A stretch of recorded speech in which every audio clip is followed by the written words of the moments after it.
grade are you in? Being senior next year. Oh, good. Hey, no plans to go to college? Yeah, I can take dual credit college. Oh, okay. What grade are you in? I'm a sophomore. I'm a 10th grader. Okay. You gonna go to college? Yeah. Gorgeous. I'm a freshman. Freshman. All right. You got a couple of years to decide. Oh, freshman. All right. It's very, very important to go to college. Nowadays, without a college degree, you won't go get a bachelor's. You already know. Without a college degree.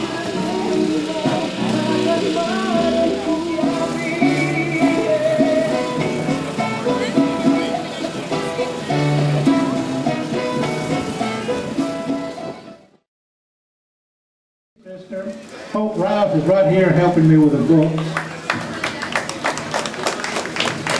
Descendants of Ignacio Zaragoza, please stand up again. It is an honor for me to be within the descendants of Ignacio Zaragoza, the reason we are celebrating Cinco de Mayo. You know, if it had not been for Ignacio Zaragoza, like somebody mentioned earlier, we wouldn't be here. The French wanted to come in, take over Mexico, and then come over and take over the United States of America. But it didn't happen because the Mexicans stopped the French in Puebla. And that's why we're here speaking English in the United States citizens. There's a book about my life that came out about 3 or 4 months ago, From Janitor to Justice. It's up here for sale, but if you don't want to buy the book, pick up a leaflet and take it home with you. Hope, go out around and pass the leaflets out to everybody.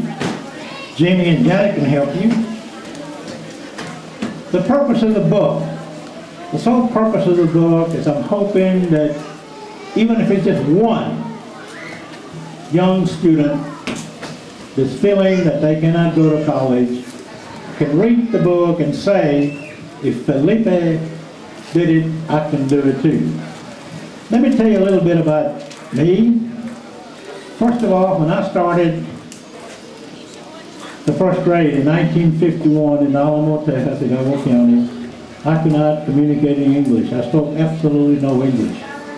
And back then, we didn't have bilingual education or ESL or all the other federal programs that today we have. My parents were basically told, take Felipe home and don't bring him back until he can communicate with us so we can teach him. A year later, I returned fluent in English, and 12 years later, graduated as valedictorian class. And all that is in the book. The other thing I want to tell you is that when I was in the 3rd grade, already fluent in English, me and 2 of my buddies were caught speaking Spanish in the back of the classroom. We were escorted by the teacher to the principal's office, wherein we got a good whipping by the principal. And that wasn't enough. We were escorted to the boys' restroom where the janitor, who by the way spoke Spanish only, washed our mouths with soap and water. I couldn't wait to get home and tell my daddy about this indignation.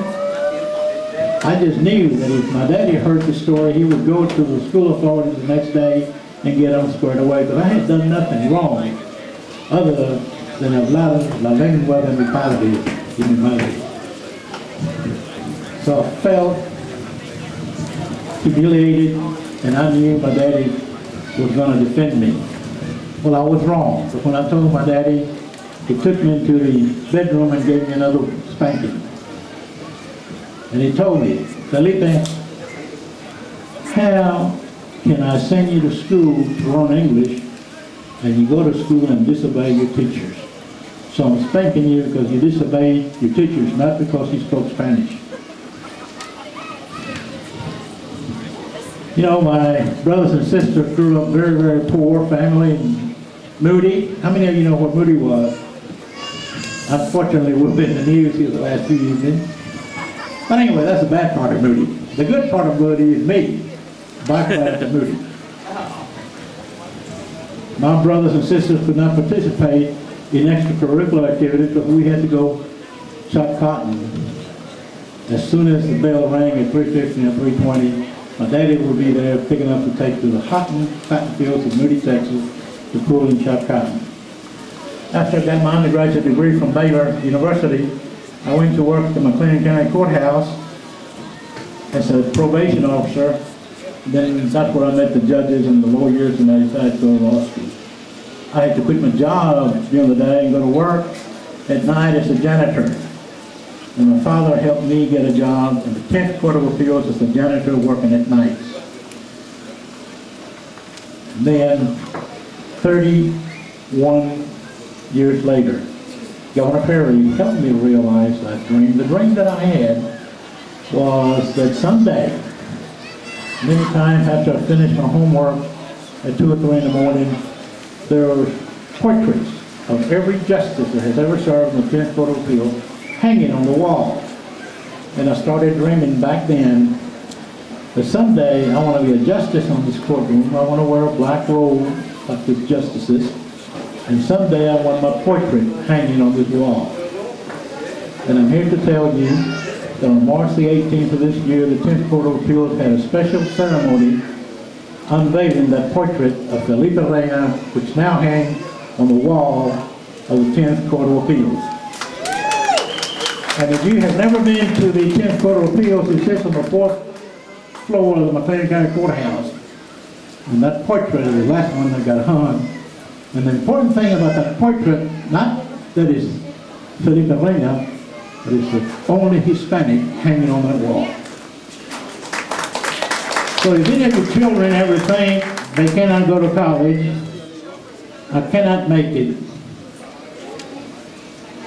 buy the book for them and make them read it. And I guarantee you, when they finish reading the book, they'll say, Mami, Papi, y Felipe lo pudo hacer. Yo también puedo ir al colegio y ser un licenciado, un juez, un doctor. You know, I get asked.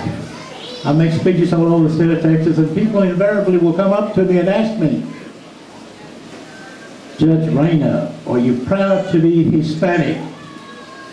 And of course my immediate answer is yes. Seguro que sí, I am proud to be Hispanic. But I'm here to tell you this afternoon, ladies and gentlemen, that I'm more proud to be an American. Yeah. Because you see, only in America, no other country but America, can a young boy flunk the first grade because he spoke no English, 12 years later, graduating from Moody High School as valedictorian of his class. Only in America, no other country but America, can a young boy go from the hot cotton fields of Moody, Texas, to obtaining a law degree from one of the most prestigious law schools in the nation, Baylor Law School in Waco, Texas. And finally, ladies and gentlemen, and I close with this, only in America, no other country in the world but America, can a young man work himself through Baylor Law School at night as janitor of the 10th Court of Appeals, and 31 years later, a governor of the state appoint him as justice of the same courtroom. Thank you very much. God bless America.